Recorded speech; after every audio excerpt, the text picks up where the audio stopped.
আমাকে বিষয় দেওয়া হয়েছে প্রচলিত সালাত বনাম রাসূল সাল্লাল্লাহু আলাইহি ওয়াসাল্লামের সালাত। বিষয়টা অত্যন্ত গুরুত্বপূর্ণ,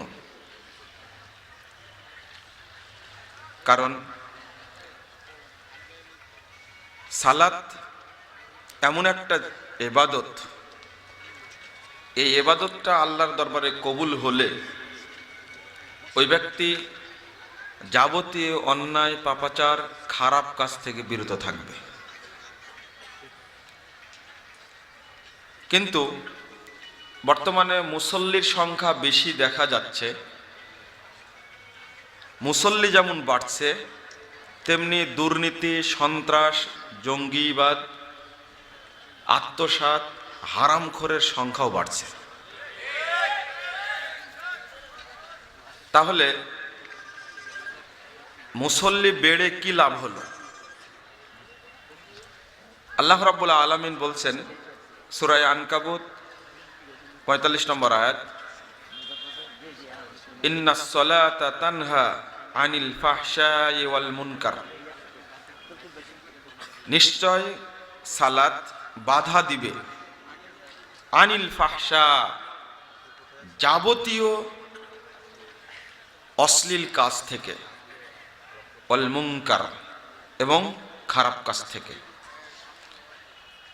সালাত এমন একটা ইবাদত যে ইবাদত বাধা দেয় খারাপ কাজ করতে, এটা আল্লাহ বলছেন। মুসল্লি খারাপ কাজ করবে না, কিন্তু দুঃখজনক হলো যে একজন মুসল্লি সালাত আদায় করছে প্রায় ৬০ বছর যাবত, কিন্তু এখনো সুদ ছাড়েনি। তাহলে কি মুসল্লি আসলে? না। ৫০ বছর যাবত, ৪০ বছর যাবত সালাত আদায় করছে, কিন্তু এখনো ও বিড়ি সিগারেট ছাড়েনি।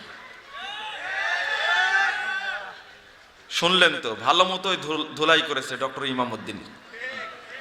এরপরেও লজ্জা হবে কিনা সন্দেহ আছে, ইমানের পরিচয় তো। এত নোংরা, খারাপ, জঘন্য স্বভাব একজন মুসল্লির মধ্যে কিভাবে থাকে, যে সালাত আদায় করে ৪০ বছর যাবত, ৫০ বছর যাবত, এখনো হারাম খাওয়া ছাড়তে পারেনি? তাহলে ওর সালাত কবুল হয় না। তাহলে সালাত কবুল হয় না কেন, এটা আগে দেখতে হবে সমস্যাটা কোথায়। বা সালাত পড়ে ও সুদ খাওয়া ছাড়ে না কেন, সালাত পড়ে ঘুষ খাওয়া ছাড়ে না কেন? ভূমি অফিসগুলিতে অনেক লোক আছে যাদের মুখে দাঁড়িয়ে আছে, মাথায় টুপি আছে, কিন্তু বড় বড় ডাগা ডাগা দুর্নীতিবাজেরা। গোটা দেশটাই দুর্নীতিবাজদের দখলে। পাসপোর্ট অফিসে যারা চাকরি করে তাদের রক্ত হালাল, এটা বিশ্বাস হয় না। সচিবালয়ে যারা চাকরি করে, আমি বলছি না সবাই খারাপ, কিছু লোক মনে হয় ভালো আছে, না হলে তো বাংলাদেশ ধ্বংস হয়ে যেত, আমি তাদেরকে বলছি না। কিন্তু আরবিতে একটা কথা বলে, আল আকসার হুকমুল কুল, যখন অধিকাংশ মানুষই কোনো কাজ করে তখন সবাইকে বুঝায়। এই জন্য বলার সময় এভাবে কথাটা হয়ে যায়। টুপি মাথায় দিয়ে, মুখে দাড়ি রেখে ঘুষ খায়, সুদ খায়, হারাম খায়, আত্মসাৎ করে কত ডাক্তার, ইঞ্জিনিয়ার, বিভিন্ন পর্যায়ের মানুষ আছে। কেন এটা করে? টুপিটা হলো তার সাইনবোর্ড, দাড়ি তার সাইনবোর্ড। যেমন আলহাজ সাইনবোর্ড, ঠিক নামাজটাও তার সাইনবোর্ড। এই নামাজকে দেখায় যাবতীয় অপকর্ম করে থেকেছে। আর আমরা একটা কথা প্রচার করেছি খুব কষ্ট, মানে জোরে সোরে, নামাজ বেহেশতের চাবি। যত আকাম কুকাম করো নামাজ পড়লেই জান্নাতে যাবা। নামাজ বেহেশতের চাবি, as-salatu মিফতাহুল জান্নাহ, এই হাদিসটা জয়ীফ হাদিস। এর সনদে দুজন রাবি আছে, একজন সুলাইমান ইবনে করম, আবু ইয়াহইয়া আল-কাত্তাত। এই দুইজন রাবি জয়ীফ হওয়ার কারণে হাদিসটা গ্রহণযোগ্য নয়।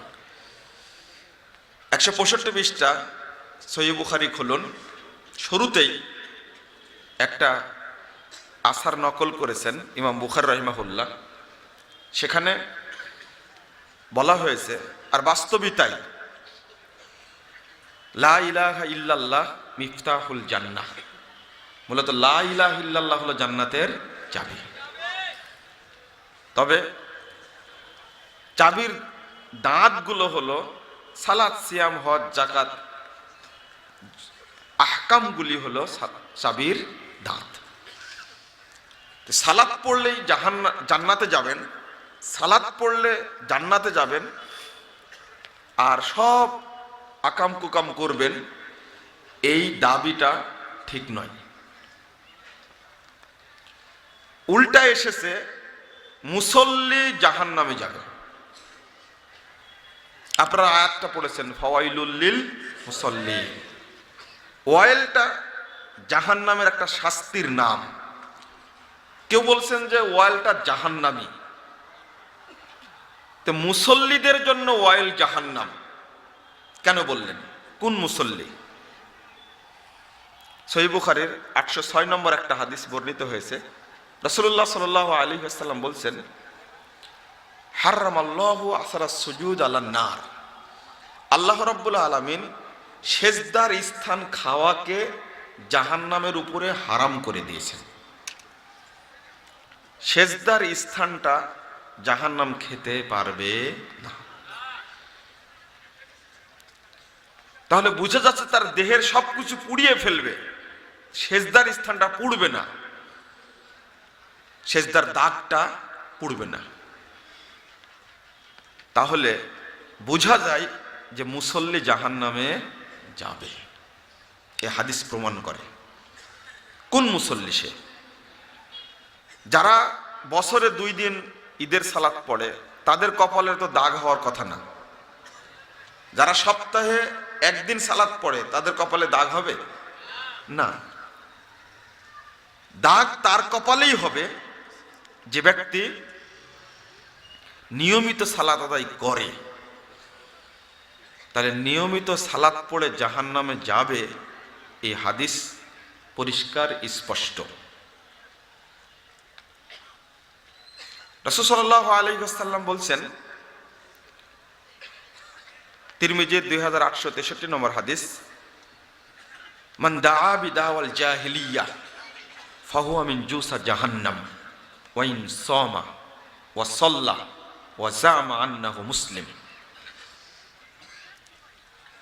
যে ব্যক্তি জাহেলিয়াতের সাথে জড়িত থাকে, জাহেলিয়াতের দিকে মানুষকে আহ্বান করে, জাহেলিয়াতকে বিস্তার করে, ওই ব্যক্তি জাহান্নামের খড়ি হবে, জাহান্নামের দলভুক্ত হবে।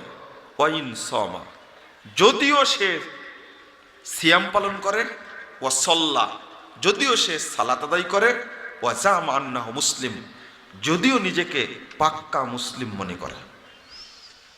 তাহলে সিয়াম পালন করে মানুষ জাহান্নামে যাবে, এটা স্পষ্ট।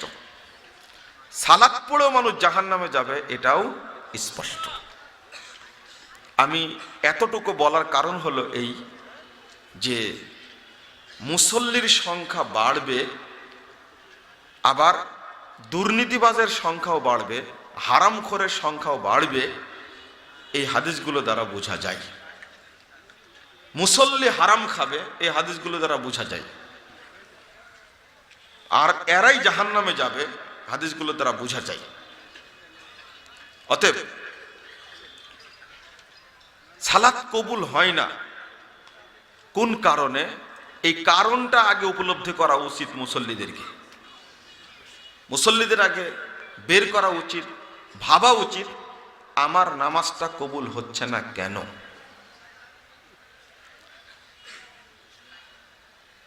চারটা কারণ সংক্ষেপে বলি, আমরা যতটুকু বিশ্লেষণ করে দেখেছি। এক নম্বর, নামাজ পড়ে, সালাত পড়ে, কিন্তু আকীদা ঠিক না। একজন লোক মাজারেও সেজদা করে, মসজিদেও সেজদা করে, এর সালাত কি কবুল হবে? ওর মধ্যে কি ঈমান আছে? নাই। যে শিরকে আকবরের সাথে জড়িত, শিরকে আকবর মানে বড় শিরকের সাথে যে জড়িত, সে মুসলিমই না। যে কোনো ব্যক্তি বড় শিরকের সাথে জড়িত, মাজার পূজা, কবর পূজা, খানকা পূজা, পীর পূজা, খাম্বা পূজা, ফুল পূজা, এগুলো সব হলো শিরকে আকবর, বড় শিরিক।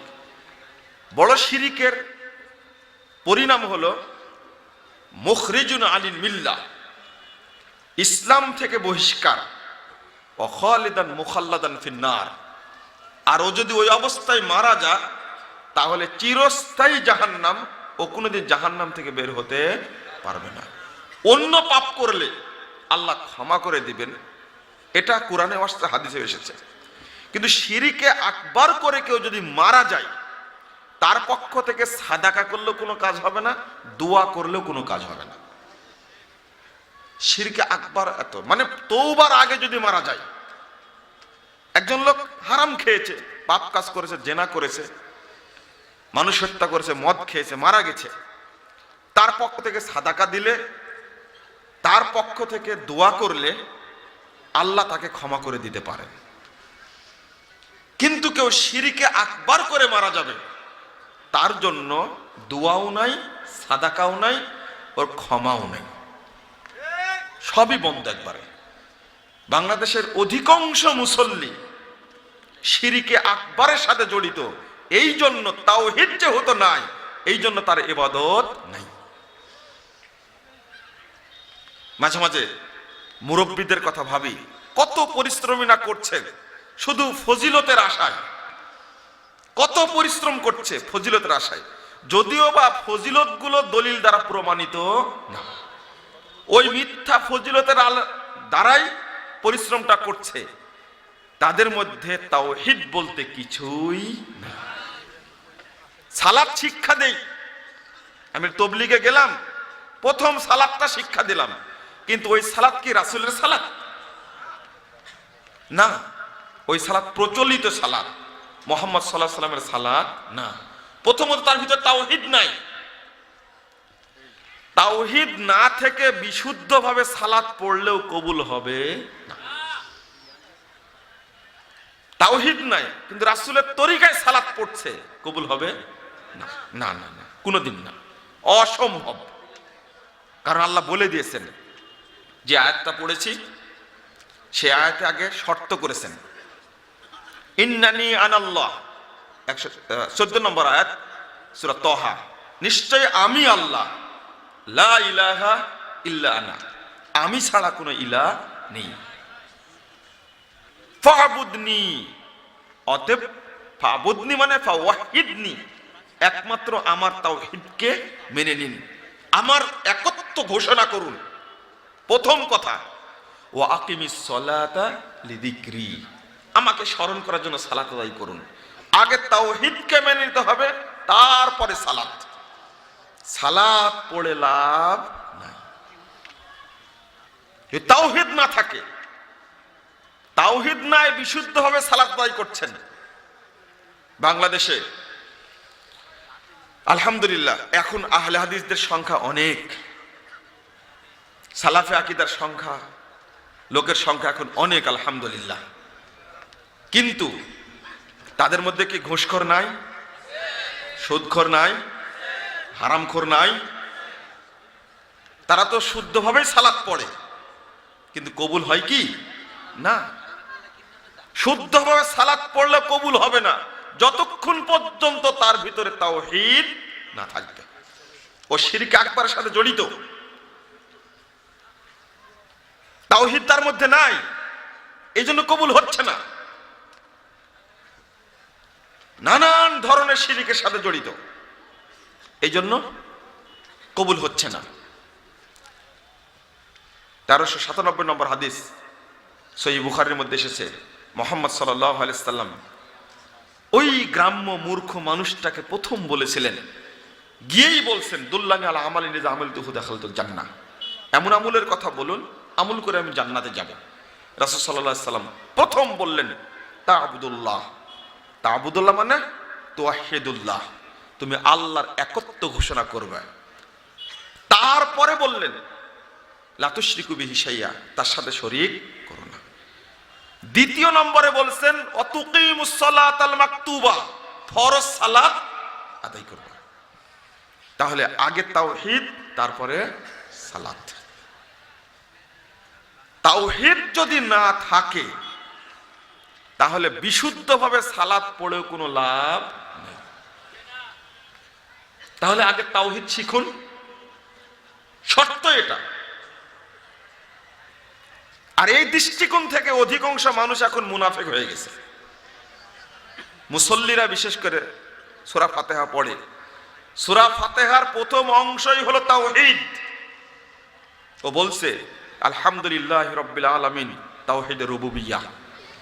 আর রহমানির রহিম মালিক ইয়াউমিদ্দিন, তাওহীদে আসমা ওয়া সিফাত। ইয়্যাকা না'বুদু ওয়া ইয়্যাকা নাস্তাঈন, তাওহীদে উলুহিয়্যাহ। ইয়্যাকা না'বুদ, ইবনে আব্বাস রাদিয়াল্লাহু আনহু অর্থ করছেন ইয়্যাকা নুওয়াহিদ, একমাত্র আপনারই তাওহীদ প্রতিষ্ঠা করি। সূরা ফাতিহা না পড়লে সালাত হয় না। কেন? ও তাওহীদের স্বীকৃতি দেয়নি, তাই সালাত হয়নি। সূরা ফাতিহা পড়া যে ফরজ, প্রত্যেক সালাতে প্রত্যেক রাকাতে ইমামের উপরে, মুক্তাদির উপরে, সফরে, মুকিম অবস্থায়, জেহরি সালাতে, সেহরি সালাতে, সর্ব অবস্থায় সূরা ফাতিহা পাঠ করা ফরজ। কেন? কারণ হলো সূরা ফাতিহার শুরুতে তাওহীদের কথা এসেছে। তুমি তাওহীদকে স্বীকৃতি দাওনি, তোমার সালাত হয়নি। 756 নম্বর হাদিস সহিহ বুখারীর মধ্যে এসেছে লা সলাতা লিমান লাম ইয়াকরা বিফাতিহাতিল কিতাব। ওই জন্য বলে দিলাম আগে তাওহীদের স্বীকৃতি দিতে হবে, তাওহীদকে বুঝতে হবে, তাওহীদকে মেনে নিতে হবে, তারপরে আপনি সালাত পড়লে কবুল হবে। 1 2 নম্বর, সালাত তাওহীদ ঠিক আছে, কিন্তু দ্বিতীয় শর্ত সালাত পড়তে হবে নবী মুহাম্মদ সাল্লাল্লাহু আলাইহি সাল্লামের তরিকায়। যেভাবে তিনি পড়েছেন ওইভাবে পড়লে কবুল হবে, না হলে কবুল হবে না। এই বিষয়টা আমার আলোচনা। 3 নম্বরটা হলো যে সালাত পড়ে কিন্তু ও অলস মুসল্লি, টাইম মোতাবেক পড়ে না। অনেক মুসল্লি আছে কিন্তু এতই অলসের অলস, ঠিক টাইমে পড়ে না। আর এটাকে কিছু মনেই করি না। কখন ওয়াক্ত হলো আর কখন ওয়াক্ত গেল এটা ওর মাথাতেই নাই। মানে ফাওয়াইলুল লিল মুসাল্লিন আল্লাযীনা হুম আন সালাতিহিম সাহুন, যারা সালাতের ব্যাপারে কি অমনোযোগী, উদাসীন। আজান কখন হচ্ছে, ওয়াক্ত কখন হচ্ছে, জামাত কখন হচ্ছে, ইকামত কখন হচ্ছে, ওর কোনো চিন্তা নাই। অধিকাংশ মানুষই গাফেল। একটা হাদিস খুব ভয় দেখায়, আবু দাউদের, মুসলিমে আসছে হাদিসটি 1010 নম্বর হাদিস। রাসূল সাল্লাল্লাহু আলাইহি ওয়াসাল্লাম বলছেন লা ইয়াসালু কওমুন ইয়াতাআখারুনা আনিস সাফফিল আউয়াল, এক শ্রেণীর মানুষ সর্বদা প্রথম কাতার থেকে বিরত থাকে, প্রথম কাতারে উপস্থিত হয় না, শেষ কাতারে উপস্থিত হয়। আল্লাহ রাসূল বলছেন হাত্তা ইউআখিরাহুমুল্লাহু ফিন্নার, আল্লাহ এদেরকে অবশেষে জাহান্নামে নিক্ষেপ করবেন। কেউ যদি ইচ্ছা করে সালাত এইভাবে সালাত থেকে দূরে থাকে, ইচ্ছা করে জামাতে প্রথম কাতারে হাজির হয় না, প্রস্তুতি নাই তার, ওই ব্যক্তি জাহান্নামে যাবে। কথা এত কঠিন, কথা বললেই আশ্চর্য হই যে এই হাদিসটা আল্লাহ রাসূল বললেন কেন। সে তো মুসল্লি, সে সালাত আদায় করে, মসজিদেও পড়ে, জামাতেও পড়ে, ওর শুধু একটু অপরাধ হলো শেষ কাতারে শামিল হয়, এই জন্য আল্লাহ তাকে কোথায় দিবেন? জাহান্নামে দেবেন। হাদিসটার ব্যাখ্যা কি? ব্যাখ্যাটা হলো এই যে এই মুসল্লি সালাতের প্রতি মনোযোগী নয়। আপনি একটু মনে করে দেখেন, আপনার মসজিদে কিছু কিছু লোক আছে, ও প্রথম কাতার কোনোদিনই পায় না। দেখেন আপনার মনে হচ্ছে এখন প্রথম কাতার কোনোদিনই পায় না। আপনাকে সর্বাত্মক চেষ্টা করতে হবে আমি প্রথম কাতারে সালাত আদায় করব। যদি এরপরে দ্বিতীয় কাতারে হয়ে যায়, তৃতীয় কাতারে, শেষ কাতার হয়ে যায়, কোনো আপত্তি নাই। কিন্তু তাই বলে কি সারা বছরই আপনি শেষ কাতারে সালাত পড়বেন? তাহলে কি মুসল্লির লক্ষণ এটা? আপনার ভিতরে আগ্রহ আছে? আর রাখেন বেনামাজির কথা, নামাজ পড়ে যে তার যদি এই অবস্থা হয়, তো বেনামাজি মুসলিম কি অমুসলিম এই ইখতিলাফ করার দরকার আছে? ও তো সরাসরি এমনি জাহান্নামে, ও সরাসরি কাফের। বেনামাজি যে কাফের এতে কোনো সন্দেহ নাই, ও মুসলিম না। এখনো উলামায়ে কেরামের ফতোয়া হলো, যদি এই বেনামাজি, যদিও তিন ধরনের বেনামাজি আছে, এক ধরনের সালাতকে অস্বীকার করে, আর এক ধরনের জেনে বুঝে ইচ্ছায় স্বেচ্ছায় সব কেনে সালাত পড়ে না। এই দুই শ্রেণীর মানুষ কাফের, সরাসরি কাফের। ওর নাম আব্দুল্লাহ হলেও কাফের, আব্দুর রহমান হলেও কাফের। ওর বাপও যদি আলেম হয় তবুও কাফের, ওর বাপ যদি কাবা ঘরের ইমাম হয় তবুও কাফের, সুযোগ নাই। ওকে কুফরি ফতোয়া থেকে বিরত রাখার কোনো সুযোগ নাই। ও মারা গেলে আলেমদের ফতোয়া, কবরস্থানে মুসলিমদের গোরস্থানে দাফন করা যাবে না, এক নম্বর। ওকে গোসল করানো যাবে না, ওকে কাফন পরানো যাবে না, ওকে মাটি দিতে হবে, একবারে জঙ্গলে গরু পুঁতার মতো করে পুঁতে আসতে হবে। এটা তো ওকে নিয়ে আমার ভাবনা নাই। ও নসিহত মানে না, ও ভাবেও না। যারা সালাত সব কেনে স্বেচ্ছায় পড়ে না, তারা কাফের, তাদের পরিণাম এই। তাদের ব্যাপারে অত ভাবার দরকার নাই। তিন নম্বরটা যেটা বলবো, চার নম্বরটা যেটা বলবো, সেটা হলো সালাত পড়ে কিন্তু হারামখোর। ওর পোশাকটা হারাম, ওর খাদ্য হারাম, ওর বাড়িটা হারাম। ব্যাংক থেকে লোন নিয়ে বাড়ি করেছে, ব্যাংক থেকে লোন নিয়ে ব্যবসা করছে, ব্যাংক থেকে লোন নিয়ে গাড়ি কিনেছে, ব্যাংক থেকে লোন নিয়ে দোকান করেছে, যাবতীয় কারবার চালাচ্ছে সুদ দ্বারা। ওকে যদি কিয়ামত পর্যন্ত বয়স দেওয়া হয় আর কিয়ামত পর্যন্ত যদি নামাজ পড়ে, ওর সালাত কবুল হবে না। একবারে সোজা কথা। আমার সংক্ষিপ্ত আলোচনা দ্বিতীয় বিষয়টা, সেটা হলো সালাত পড়ি কিন্তু নবী মুহাম্মদ সাল্লাল্লাহু আলাইহি ওয়াসাল্লামের তরিকায় পড়ি না। অধিকাংশ মানুষই গাফেল, দেখি না, চিন্তাও করি না যে এই সালাতটা মুহাম্মদ সাল্লাল্লাহু আলাইহি ওয়াসাল্লামের তরিকায় হচ্ছে কিনা। একজন মুরব্বীর বয়স 85 বছর, 90 বছর হয়ে গেছে, 90 বছর যাবত তাবলীগও করছে, কিন্তু সালাতের গিয়ে মসজিদে গিয়ে 2 রাকাত সালাত আদায় করতে হবে রাসূলের তরিকা, রাসূলের নির্দেশ, তারপরে মসজিদে বসতে হবে। 90 বছর বয়স হয়েছে, এরপরও এই সুন্নাতটা জানতেও পারেনি, শিখতেও পারেনি। কেন? আপনাকে কে শিখালো? এই আদবটা কে শিখালো যে মসজিদে ঢুকে বসতে হবে? কে বললো আপনাকে এটা? কেন শিখলেন না আপনি? মুহাম্মদ সাল্লাল্লাহু আলাইহি ওয়াসাল্লাম বললেন, ইদা দাখালা আহাদুকুমুল মসজিদ ফালা ইয়াজলিস হাত্তা ইউসাল্লি রাকাতাইন। প্রচলিত নিয়ম হলো মসজিদের আদব রক্ষা করার জন্য বসা, আর রাসূল সাল্লাল্লাহু আলাইহি ওয়াসাল্লামের নির্দেশ হলো মসজিদে ঢুকে আগে 2 রাকাত সালাত আদায় করা। দুটা পার্থক্য বুঝলেন কি? তাহলে মসজিদে বসা আদব না বেয়াদবি? বেয়াদবি।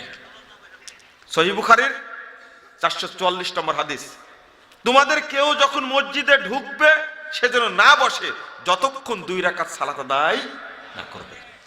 2 রাকাত সালাত পড়েই বসতে হবে। হয়তোবা মসজিদ আপনার টাকা দিয়েই করেছেন, কিন্তু মসজিদে ঢুকতে হলে নবীর নিয়মে ঢুকতে হবে।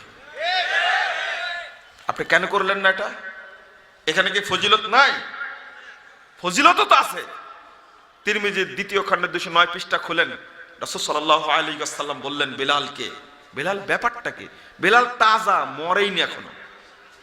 বেলাল রাদিয়াল্লাহু আনহুকে বলছেন, এই কালো কুৎসিত গোলাম মানুষ, দরিদ্র নিঃস্ব হত দরিদ্র মানুষকে বলছেন, বেলাল মা দাখালতুল জান্নাতিল্লা সামিতু খাশকাতাক, বেলাল যখনই আমি জান্নাতে ঢুকি তখনই দেখি তুমি আমার সামনে দিয়ে হেঁটে যাচ্ছ জান্নাতে, ব্যাপারটা কি? বেলাল রাদিয়াল্লাহু আনহু বলছেন, আমি তো জানি না। ইদা তাওয়াজ্জাইতু সাল্লাইতু রাকাতাইন আও ইদা আযযামতু সাল্লাইতু রাকাতাইন, ওযু করলে আমি 2 রাকাত সালাত পড়ি তাহিয়াতুল ওযু, অথবা আযান যখন দেই তখন তাহিয়াতুল মসজিদ 2 রাকাত সালাত আদায় করি। আল্লাহ রাসূল বললেন, বিহিমা, এই 2 রাকাত সালাতই তোমাকে আমার সামনে দিয়ে জান্নাতে হাঁটার সুযোগ করে দিয়েছে। নির্দেশও আছে, ফজিলতও আছে।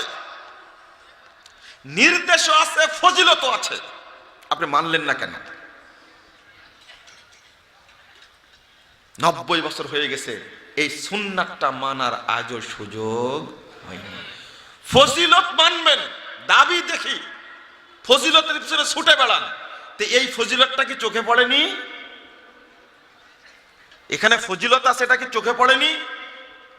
চোখে পড়লো না কেন? আপনি প্রতিবন্ধী হয়ে গেলেন কেন? যখনই সংশোধন করতে, এই ব্রাহ্মণবাড়িয়ার ঘটনা, এই কসবাড়ির ঘটনা, বক্তব্য দিচ্ছিলাম, বক্তব্য আমাকে দিতেই দিল না মুরব্বীরা। শেষে বক্তব্য সংক্ষেপ করে দিলাম, ছেড়ে দিলাম বক্তব্য।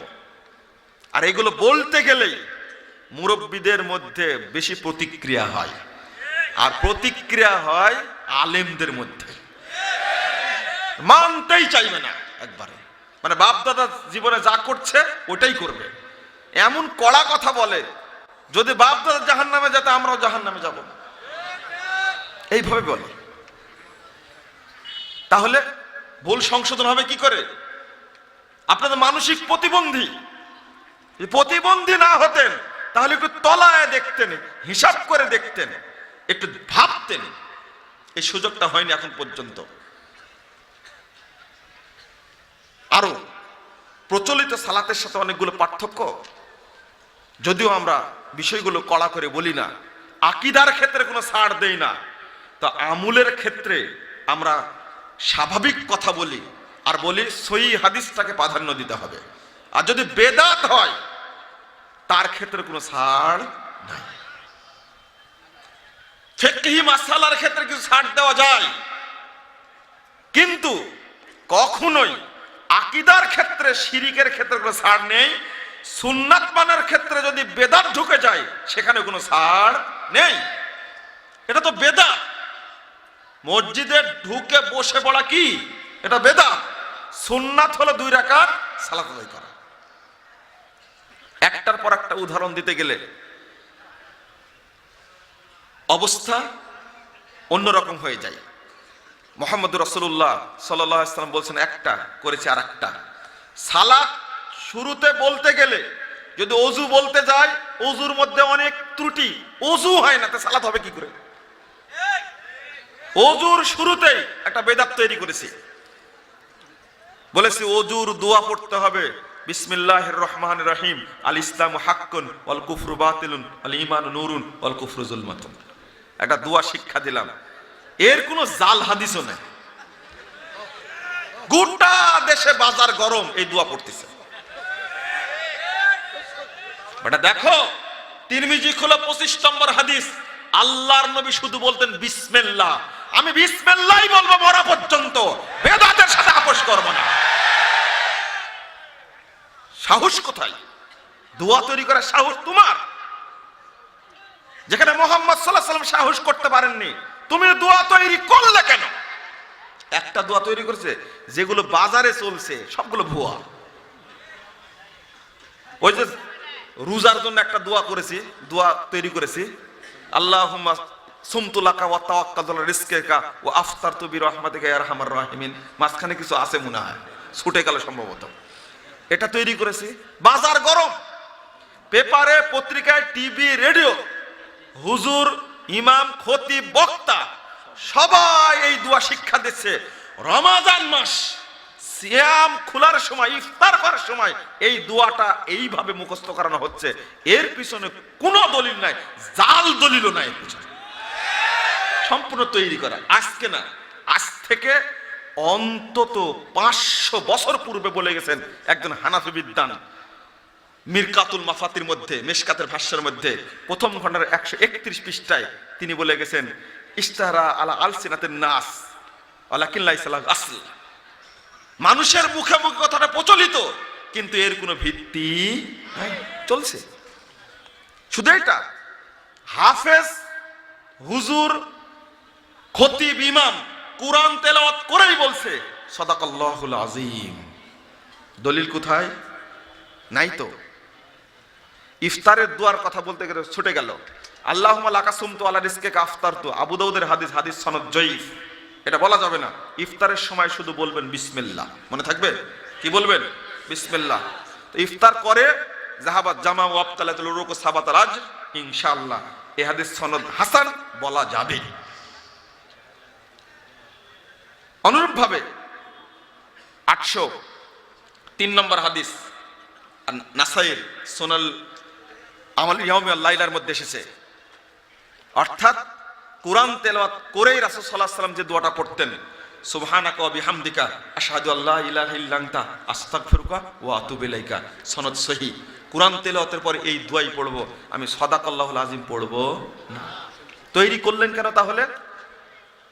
কোথায় পেয়েছেন একটু একটু হিসাব করে দেখেন, দেখতে গেলে তো আপনি ধরা খাবেন।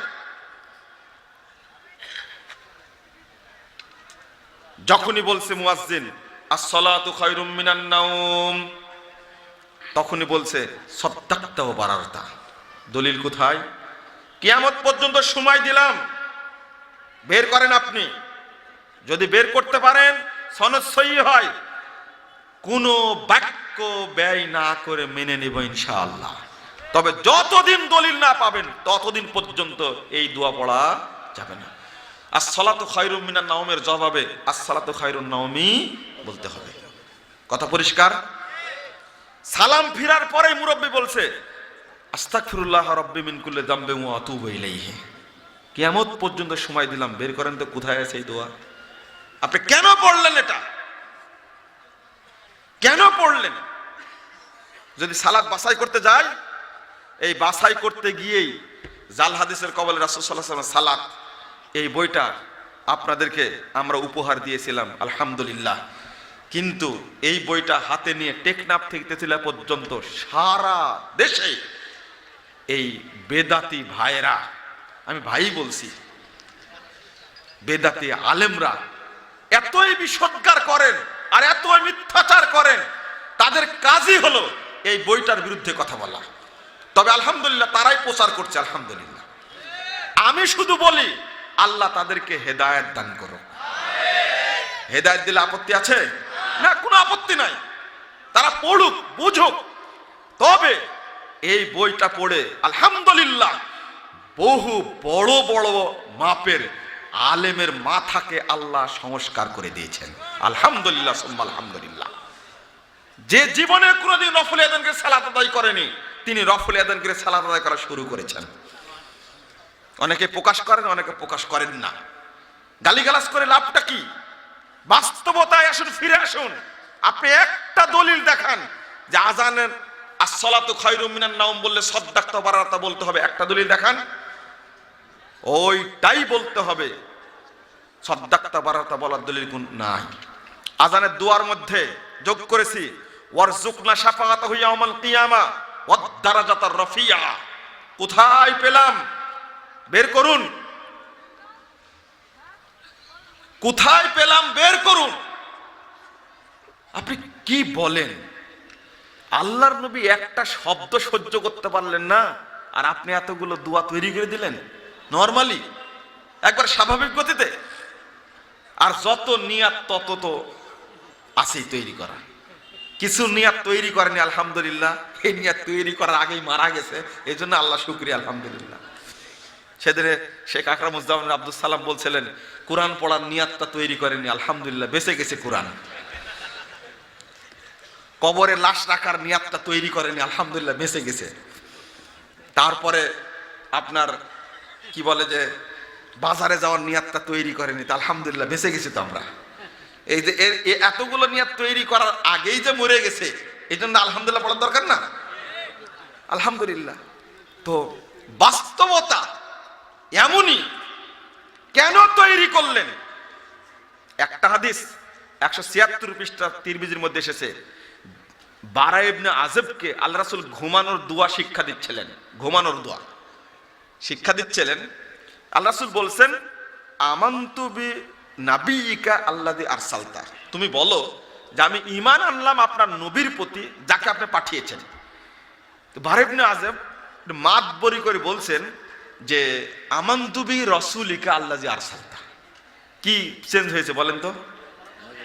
নবীর জায়গায় রাসূল, নবীর জায়গায় রাসূল। এইটা যখনই বলেছে, বলেন তো নবী বড় না রাসূল বড়? রাসূল বড় না? প্রত্যেক রাসূল কিন্তু নবী, কিন্তু প্রত্যেক নবী রাসূল না। তো বারা ইবনে আযব একটু চেয়েছেন নবীর মর্যাদা একটু বৃদ্ধি করতে। আমাদের নবী কি রাসূল, তো রাসূল বলে তো নবী বলা লাগে না, মাতবরি করে নবীর জায়গায় কি বসাইছে? রাসূল বসাইছে। বারা ইবনে আযব নিজেই বলছেন, ফাতানা আলা সাদরি বিয়াদিহি, বলা মাত্রই আমার বুকে মারলেন এক ঘুষি। একটা শব্দ চেঞ্জ করতে ঘুষি, কারণ দুয়া নবীর তৈরি না, এটা শিক্ষা দিচ্ছেন কে? আল্লাহ।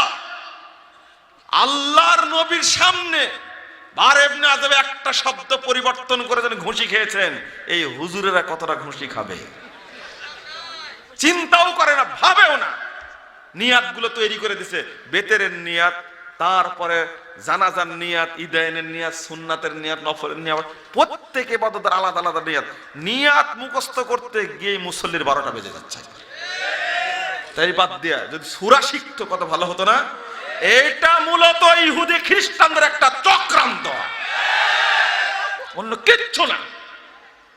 সূরা ফাতিহা সালাতে না পড়ার মৌলিক কারণ হলো ইহুদি খ্রিস্টানদের চক্রান্ত। কেন এটা বললাম? আপনি বুঝার চেষ্টা করেন। সূরা ফাতিহার মধ্যে দুটো শব্দ আছে, গায়রিল মাগদুবি আলাইহিম ওয়ালাদ-দাল্লিন। মাগজুব হলো ইহুদিরা আর জল্লিন হলো খ্রিস্টানরা। একজন মুসল্লি যত রাকাত সালাত আদায় করে প্রত্যেক রাকাতেই মুসল্লি সূরা ফাতিহা পড়ে, এটা ইহুদি খ্রিস্টানরা সহ্য করতে পারে না। সারা পৃথিবীতে মুসলিমরা যখন সূরা ফাতিহা পড়ে তখন আল্লাহর কাছে ইহুদি খ্রিস্টানদের বিরুদ্ধে গজব প্রার্থনা করা হয়, ইহুদিরা সহ্য করতে পারে না। আর একটা হলো যে শেষে বলতে হয় কি আমিন। আপনি 105 পৃষ্ঠা খুলেন, ইবনে মাজার মধ্যে এসেছে, আল্লাহ রাসূল সাল্লাল্লাহু আলাইহি ওয়াসাল্লাম বলছেন, মা হাসাদাতিল ইয়াহুদু মা হাসাদাত বিকৌলি আমিন ওয়াস সালাম। অর্থাৎ ইহুদিরা মুসলিমদের সবচেয়ে যে বিষয়টা হিংসা করে সেটা হলো আমিন বলাকে হিংসা করে। কথা বোঝা গেছে? আমিন বললে ইহুদি খ্রিস্টানরা সহ্য করতে পারে না। কারণ যখন বলল গায়রিল মাগদুবি আলাইহিম ওয়ালাদ-দাল্লিন, তখন কি বলবেন? আমিন। এইটা সহ্য করতে পারে না। হায় হায়, আমাদের বিরুদ্ধে ওরা দোয়া করলো, কবুল যদি হয়ে যায় তাহলে তো শেষ। ইহুদি খ্রিস্টানরা সহ্য করতে পারে না। আর হাদিসগুলো বানিয়েছে ইমামের পিছনে যেন সূরা ফাতিহা পড়া না হয়, এই জন্য 4-5টা হাদিস তৈরি করেছে। এগুলো কোনো মুসলমানের বাচ্চা তৈরি করতে পারেই না। একটু সূক্ষ্ম জ্ঞান দিয়ে হিসাব করবেন আপনি। কথা বলতে যে এই জায়গায় চলে আসলে বলেই দিই, এখানে বলার ইচ্ছা ছিল না এটা এখনই। সেটা হলো, যে ব্যক্তি ইমামের পিছনে সূরা ফাতিহা পড়ে তার মুখে পাথর মারো। যে ব্যক্তি ইমামের পিছনে কেরাত পড়ে তার মুখে মাটি মারো। যে ব্যক্তি ইমামের পিছনে সূরা ফাতিহা পড়ে তার মুখে আগুনের অঙ্গার মারো। যে ব্যক্তি ইমামের পিছনে সূরা ফাতিহা পড়ে, এত মারার পরেও খায়েশটা মিটেনি, বলছে ওর মুখে মদের বোতল মারো। এই বইটার মধ্যে উল্লেখ করেছি, সবগুলো জাল কথা। আচ্ছা, এইগুলো কোনো মুসলমান তৈরি করেছে? কি মনে হয় আপনাদের? এটা সিরফ সূরা ফাতিহা যেন মুসলিমরা বর্জন করে, এটাই ছিল একটা বিশাল চক্রান্ত। কারণ সূরা ফাতিহার মধ্যে একটা আয়াত রয়েছে, যে আয়াতটাই হলো হেদায়েতের মূল জিনিস। সেটা কি? ইহদিনাস সিরাতাল মুস্তাকিম। আল্লাহর কাছে বলছি, আগে তাওহীদকে মেনে নিলাম, তারপরে বলছি ইহদিনাস সিরাতাল মুস্তাকিম। আল্লাহ, তোমার কাছে সোজা সরল পথ চাচ্ছি। সিরাতাল্লাযীনা আনআমতা আলাইহিম, যাদের প্রতি তুমি এনাম করেছে তাদের পথ চাচ্ছি। এটা যেন কোনো মুসলিম না বলে। কোন সুলাকিয়া ঈদগাহের সালাত আদায় করছে লক্ষ লক্ষ মানুষ, শুধু ইমাম সূরা ফাতিহা পড়ে আর কেউ পড়ে না, সালাত হয় না, হবে না। এইভাবে প্রত্যেকটা ক্ষেত্রে যদি বিশ্লেষণ করতে যান, সালাত বলে আপনি কিছুই পাবেন না। সালাত বলে কিছুই পাবেন না। একদিকে ভুয়া, দুইটা জিনিস খেয়াল করবেন। একটা হলো কি, কোনো দলিল নাই, জাল দলিলও নাই, এটা কি ভুয়া। আর কিছু আছে জাল এবং জয়ীফ হাদিস। ভুয়া আমুলটাই বেশি। ভুয়া আমুল মানে বেশি, মানে বক্তব্যে হুজুর শিখিয়ে দিছে এই মর্মে, কেউ যদি এক ওয়াক্ত সালাত কাজা করে তাহলে তাকে 2,82,00,00,000 বছর জাহান্নামে থাকতে হবে। এক ভ্যান চালক আমাকে বলছে কথাটা, যে কি বলবো, আমি জহর পড়েছি, আসরও পড়েছি, আসরের ওয়াক্তে জহরটা আমি পড়তে পারিনি, বেরিয়ে আসছি, মুয়াজ্জিন বলেছে আসর পড়তে এত দেরি লাগে। তখন বলছে, চাচা আমি জহরটা পড়তে পেরেছিলাম না, জহরও পড়েছি আসরও পড়েছি, এই জন্য একটু দেরি হয়ে গেছে।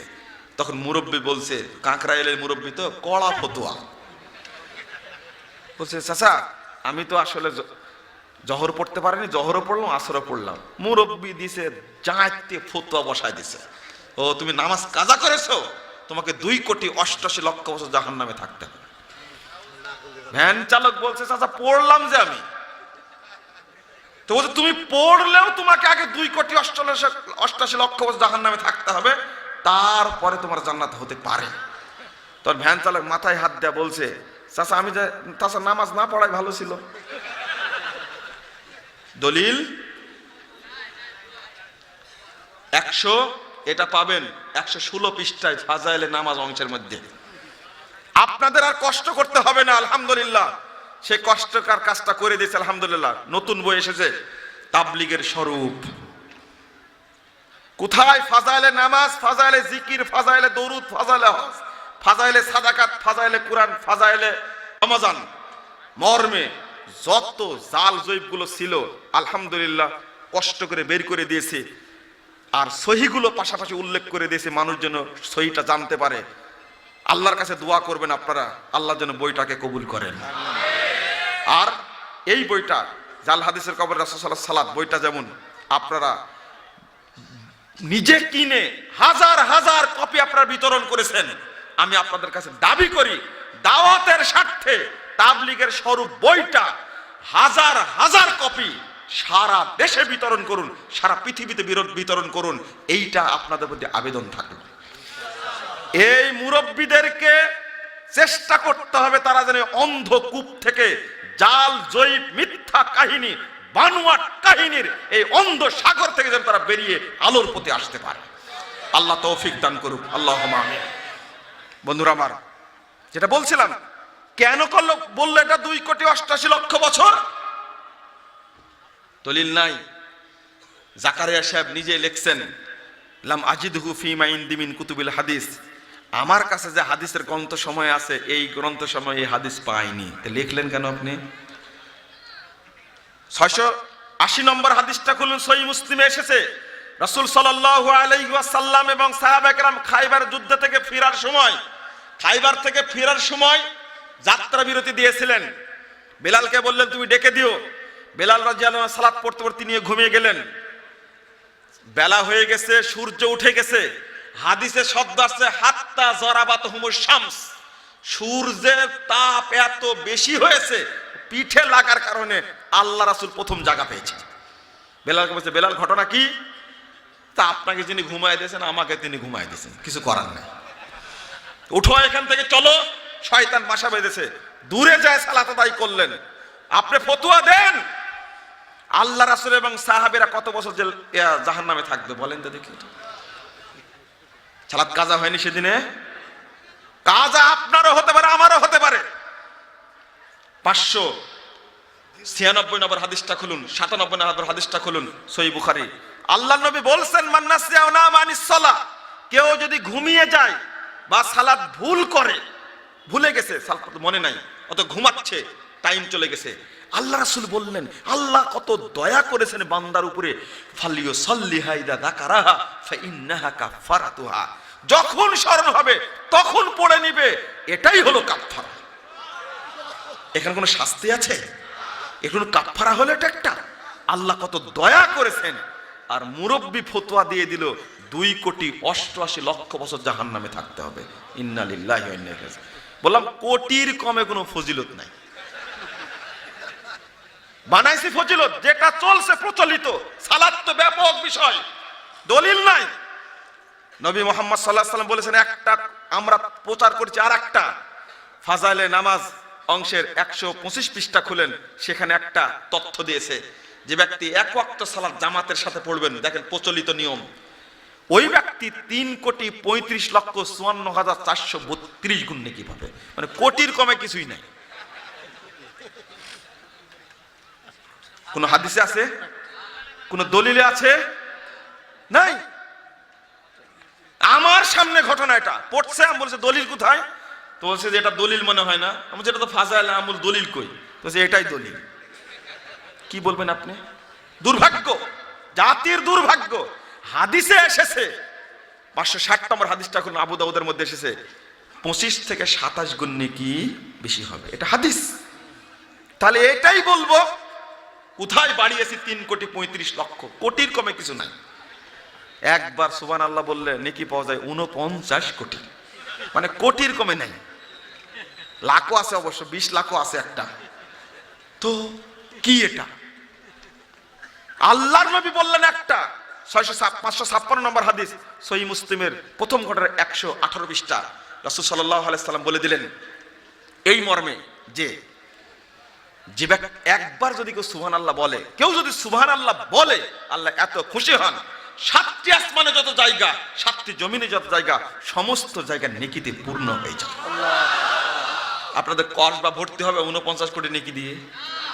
হ্যাঁ, কসবা ভর্তি হবে? তাহলে কোথায় নেকি? সুবহানাল্লাহর 12টায় বাজাইছে একবারে, না জেনে, কেউ না জেনে। যদি জানা থাকতো, মূর্খতার কারণে এগুলো হয়েছে। ওই মূর্খতা থেকে বেরিয়ে আসতে হবে। আমি কোনো অপরাধ করিনি, মানুষের সামনে হকটা প্রকাশ করার চেষ্টা করেছি এবং করেই যাব ইনশাআল্লাহ। বিশেষ করে 2টা ব্রত, 2টা প্রতিজ্ঞা, বাংলাদেশে যে সুফিবাদ চলছে নামে বেনামে, এই সুফিবাদ উৎখাত করতেই হবে বাংলাদেশ থেকে। তরুণ ভাইরা, তোমাদের প্রতি অনুরোধ থাকবে, তোমাদের দাওয়াতি তৎপরতা যেন বন্ধ না হয়ে যায়। তুমি কলেজে পড়ো আর বিশ্ববিদ্যালয়ে পড়ো, তুমি মাদ্রাসায় পড়ো আর যেখানে থাকো, তরুণ এবং যুবক ভাইরা শক্ত হও। এ দেশ থেকে দুর্নীতিবাজকেও বিদায় করতে হবে, দুর্নীতি থেকে দূর করতে হবে, অনুরূপভাবে সন্ত্রাসকেও দূর করতে হবে, অনুরূপভাবে জঙ্গিবাদকেও দূর করতে হবে। এই দেশে পবিত্র কোরআন এবং সহিহ হাদিসের আমল প্রতিষ্ঠা করতে হবে। আজকে দেখলাম আসার পথে বাসের মধ্যে লেখা আছে, কসবা তাওহীদ ফাউন্ডেশনের পক্ষ থেকে, কুরআন সুন্নাহ ফাউন্ডেশনের পক্ষ থেকে এসেছে, ব্রাহ্মণবাড়িয়া থেকে। আলহামদুলিল্লাহ, বাস নিয়ে কয়েকটা তথ্য আমাকে দেওয়া হয়েছে, আলহামদুলিল্লাহ। আজকে তথ্য শুনলাম, এই ব্রাহ্মণবাড়িয়া কুরআন সুন্নাহ ফাউন্ডেশনের সদস্য সংখ্যা হয়েছে 1800 যুবক। আলহামদুলিল্লাহ,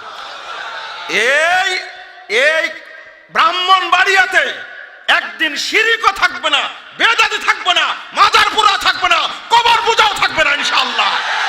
এই তরুণদের মাধ্যমে বিজয় হবে ইনশাআল্লাহ। আমি খালেস অন্তরে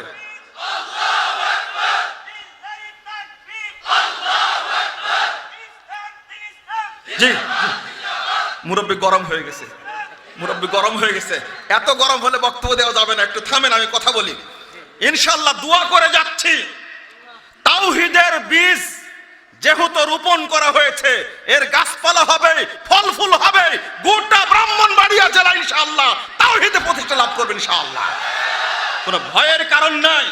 তুমি যদি অপমানিত হও, লাঞ্ছিত হও, কেউ যদি তোমাকে অপমান করে, লাঞ্ছিত করে, তুমি মনে রাখবা আল্লাহর নবী বলে গেছেন, 2588 নম্বর হাদিস সহিহ মুসলিমে এসেছে, মান তাওয়াদা লিল্লাহ রাফাহু, যে আল্লাহর জন্য অপমানিত হয়, লাঞ্ছিত হয়, নিচু হয়, আল্লাহ তার সম্মানকে বৃদ্ধি করে দেন। মনে রাখতে হবে যে আম্মার নির্যাতিত হয়েছেন, বেলাল নির্যাতিত হয়েছেন, আমি আম্মারের সাথে বেলালের সাথে জান্নাতে থাকতে চাই। আলহামদুলিল্লাহ। কোনো দুঃখ আছে? আর দুঃখ নাই। আমি সবগুলো ইঙ্গিত দিতে পারছি না, সময় খুব সংক্ষেপ, এই জন্য একটা প্রসঙ্গ একটু বলতেই হয়, আর কয়েক মিনিট টাইম আমার আছে। একটা প্রসঙ্গ বলতেই হয়, সে প্রসঙ্গটা হলো এই যে জাল এবং জয়ীফ হাদিস আমাদেরকে আঁকড়ে ধরেছে, এবং জাল জয়ীফ হাদিসই মুসলিম উম্মাকে বিভক্ত করে রেখেছে। আওয়ামী লীগ করার কারণে, বিএনপি করার কারণে জাতি বিভক্ত হয়নি, ধর্মীয় কারণে জাতি বিভক্ত হয়েছে। ইসলামী দলগুলোকে এইটাই বুঝার জন্য আমি অনুরোধ জানাচ্ছি, যত ইসলামী দল আছে এক বাক্যে বলে দেন, জাল হাদিসকে বর্জন করলাম, জয়ীফ হাদিসকে বর্জন করলাম, এইটা বর্জন করলে মুসলিম ঐক্য হয়ে যাবে ইনশাআল্লাহ, কোনো সমস্যা নাই। কেন হয়েছে? মসজিদ বিভক্ত হয়েছে কি কারণে? বুকে হাত বাঁধার, নাভির নিচে হাত বাঁধার কারণে, জোরে আমিন বলা, আস্তে আমিন বলার কারণেই, রফুল আযান করে এক শ্রেণীর মানুষ, এক শ্রেণীর মানুষ করি না, এই কারণেই। ঈদের ঈদগাহ বিভক্ত হয়েছে কেন? 12 তাকবীর আর 6 তাকবীর। মসজিদ বিভক্ত হয়েছে কেন? 20 রাকাত আর 8 রাকাত তারাবি। এই কারণেই তো। যদি জাল হাদিসগুলো, জয়ীফ হাদিসগুলো যদি বাদ দেই, তাহলে ইখতিলাফ থাকবে না, ইনশাআল্লাহ থাকবে না। অন্তত 90% বিষয়ে জাল এবং জয়ীফ হাদিসের ইখতিলাফ থেকে গেছে, কারণে ইখতিলাফ থেকে গেছে। আজকে কেন এটা নিয়ে পাড়াপাড়ি করব? তবে খুব সূক্ষ্মভাবে কাজ করা হয়েছে। সূক্ষ্ম কাজটা কি? ইমাম আবু দাউদ রাহিমাহুল্লাহ, আপনাদের বলে দিই, কয়েকটা কথা তো না বললে হবে না। ইমাম আবু দাউদ রাহিমাহুল্লাহ বুকের উপরে হাত বাঁধা সংক্রান্ত 4টা হাদিস নিয়ে আসছেন। কয়টা? 4টা। 3টা হাদিস নিয়ে আসছেন। প্রথমে নাভির নিচে হাত বাঁধা, এই 3টা হাদিসকে ইমাম আবু দাউদ জয়ীফ বলেছেন। একটা নিয়ে আসছেন বুকের উপরে হাত বাঁধা, এই হাদিস সম্পর্কে কোনো মন্তব্য করেননি। তাহলে ছাত্রদের কাছে স্পষ্ট হয়ে যাবে না যে 3টা নাভির নিচে হাত বাঁধার হাদিস জয়ীফ, কিন্তু ছাত্ররা পাওয়ার আগে ওর পুকাটাই মেরে দিছে, ওর গোষ্ঠী শেষ করে দিয়েছে। অর্থাৎ যে আবু দাউদ পড়ানো হয় খারেজি মাদ্রাসায়, এই আবু দাউদের মধ্যে 4টা হাদিসকে তুলে দেওয়া হয়েছে। নাই, 4টা হাদিস নাই।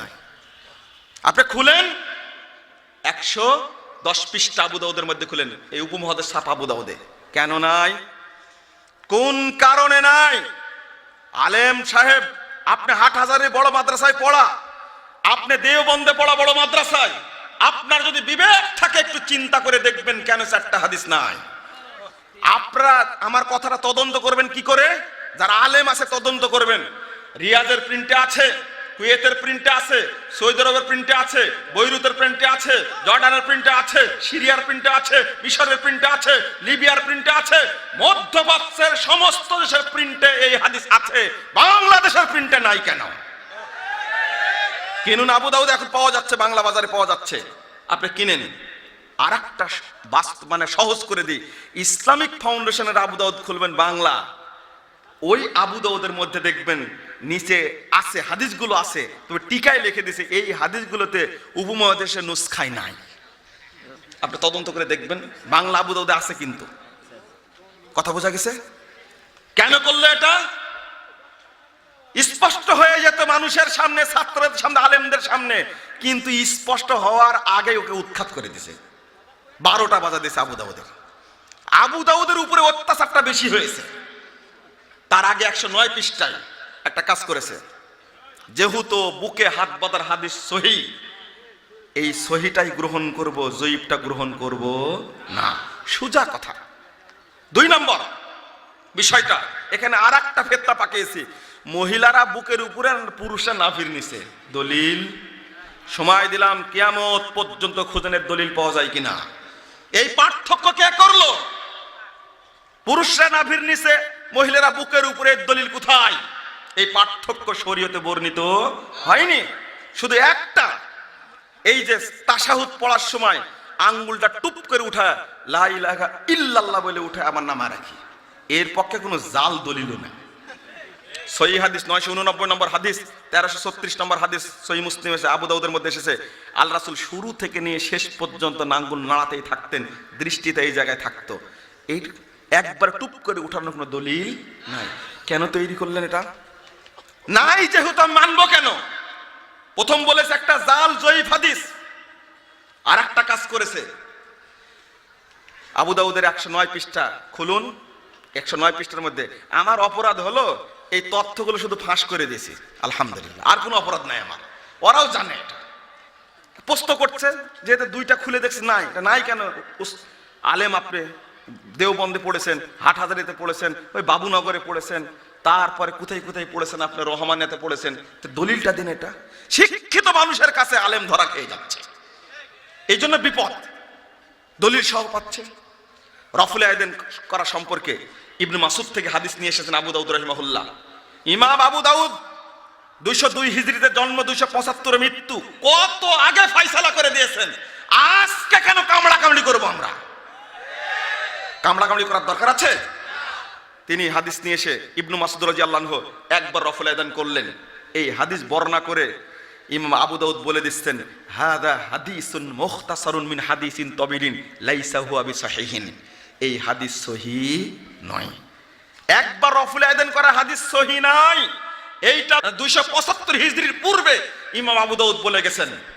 এবার কি করেছে? আবু দাউদের মধ্যে হাদিসটা আছে, কিন্তু ইমাম আবু দাউদের মন্তব্যটা নাই। তাহলে কোন উদ্দেশ্যে মন্তব্যটা তুলে দেওয়া হয়েছে বুঝতে কি অসুবিধা হচ্ছে? আর না, উদ্দেশ্য একটাই, এই হাদিসটা যে জয়ীফ এটা যেন মানুষ জানতে না পারে, তুলে দেওয়া হয়েছে। রফুল আয়দান করার হাদিস আছে 400 সহিহ হাদিস বর্ণিত হয়েছে, 4 শতাধিক।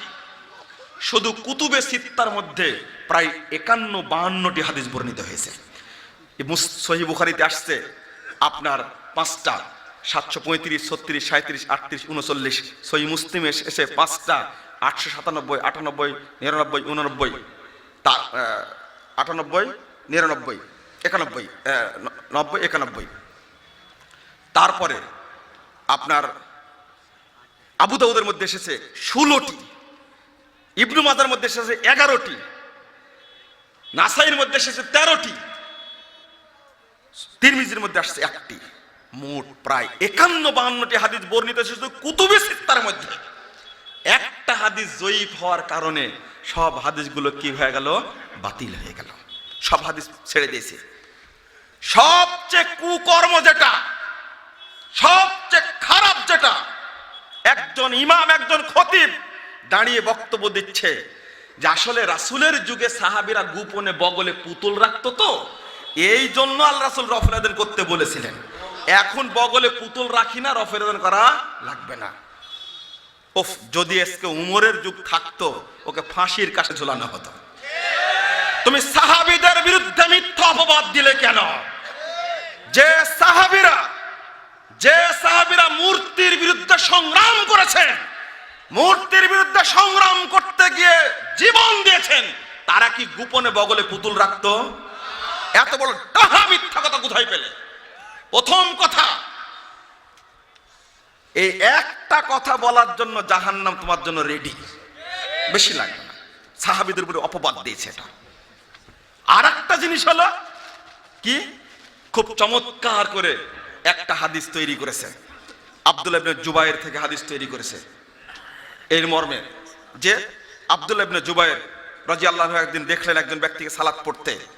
তো ঠিক ওই মুহূর্তে আব্দুল্লাহ ইবনে জুবায়ের বলছেন, রফুল আয়দান করতে দেখেছে, রফুল আয়দান করতে দেখেছে, বলছে এটা রাসূল সাল্লাল্লাহু আলাইহি ওয়াসাল্লাম আগে করতেন, পরে ছেড়ে দিয়েছেন, আমরাও ছেড়ে দিয়েছি। এই যে আব্দুল্লাহ ইবনে জুবায়েরের নামে হাদিসটা তৈরি করা হলো, তার কোনো দলিল থাকতে হবে না? আজ পর্যন্ত কোন গ্রন্থে বর্ণিত হয়েছে এর কোনো প্রমাণ পাওয়া যায় না। একবারে টাটকা নগদ কাঁচা জাল কথা, একবারে কাঁচা কথা একবারে। বরং সহিহ হাদিস বর্ণিত হয়েছে আব্দুল্লাহ ইবনে জুবাইর রাদিয়াল্লাহু নিজেই রফলে দান করতেন মৃত্যু পর্যন্ত। তো সহিহ বুখারীর 5টি হাদিসকে খতম করার জন্য এই আব্দুল্লাহ ইবনে জুবাইর রাদিয়াল্লাহু আনহুর নামে এই হাদিসটা সহিহ বুখারীর 102 পৃষ্ঠায় টিকার মধ্যে যোগ করে দিয়েছে। এটা আপনাকে কিভাবে বলবো, এই ছল চাতুরি করলে কি এই দেশ থেকে জাল জয়ীব কি তোলা যাবে? রাসূলের সুন্নাহকে প্রতিষ্ঠা করা যাবে না, সুযোগ নাই। মনে রাখবেন আপনারা, আসিহা ও সিত্তা মানে 6খান সহিহ কিতাব নামে যেভাবে প্রচার করা হয়েছে, এইটা কিন্তু মুহাদ্দিসগণের পরিভাষা নয়। কুতুবে সিত্তা 6খান মূল কিতাব, এটা বর্ণিত হয়েছে। আলবানী রহিমাহুল্লাহ তিনি নিজেই গণনা করে দেখিয়ে দিয়েছেন যে এইগুলো জয়ীফ, এইগুলো জাল। আচ্ছা বলেন তো, 6খান সহিহ কিতাব, এই কথা কি ঠিক? যেখানে আবু দাউদ হাদিস বর্ণনা করে বলছেন হাদিসটা জয়ীফ, তাহলে আবু দাউদ সব হাদিস সহিহ? তিরমিজি সব হাদিস সহিহ না? তাহলে যদি তাই হয়, আপনি একটু ভাবেন, সবগুলো সহিহ না। সহিহাইন 2টা, বুখারী এবং মুসলিমকে সহিহাইন বলা হয়, তার নিজেরা সহিহ বলে গেছেন। আর 4টা কিতাব